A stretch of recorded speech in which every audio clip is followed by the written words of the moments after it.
tayo, laging kasama ang Diyos, di ba? Kung minsan kung kasama natin si Lord. Amen? Amen. Sige, next game. Lato marble. Sino nakakaalala? Marble game, season 1 to. Jolen, very good. Ano sa Jolen? Ha? Ano? Dalawa sila, naglalaro ng Jolen. Tama? Tapos, ano? Odds or even. Tama? Ang galing ni ano? Alam na alam niya hanggang kayo, no? Odds or even. So, sa Squid Game, na to, yung players had to choose for the partner. Ang akala nila, makakasurvive sila parehas. Pero, later on, na-realize nila na isa lang yung mananalo. So, ito yung i-relate ulit natin. So, ayan. The marble game, who are you walking with? Kanino ka ba kasamang naglalakbay sa mundo? Diba? So, dapat, ito yun, this shows the importance of the people who surround ourselves. So, dapat we choose kung sino talaga yung mga tamang person, di ba? Ayan yung mga believers. Yung mga yan, tayo, family, mga Christians, di ba?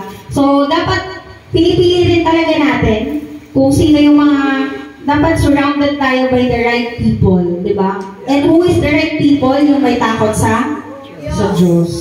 So, yan. Next is, anong next? Glass bridge. Ayan. Sinong ano nito? Ng glass bridge? Ano? Lalakad sila. Tapos? Hulaan nila kung saan yung matibay. So, ayan. The glass bridge, walking in faith, not fear.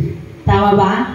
Ayan. So, sabi nga sa Corinthians 5:7, lagi ka na, sapagkat nabubuhay tayo sa pamamagitan ng pananampalataya, hindi sa pamamagitan ng paningin. So, for we live by faith, not by sight. So, game connection ulit.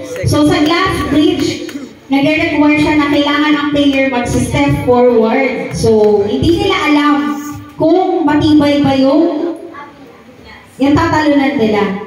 So, kailangan mahulaan nila na matibay yung tatalunan nila. So, ganun din in life. So, sa faith, ganun din. Si Lord, pinatawag tayo mag-step forward sa Kanya kahit hindi natin makikita. Kasi ayun yung pagtitiwala sa ating Diyos. Tama ba? So, ayan. So, walking faith isn't about seeing the full picture but trusting God knows about the way. So, ayan. Next.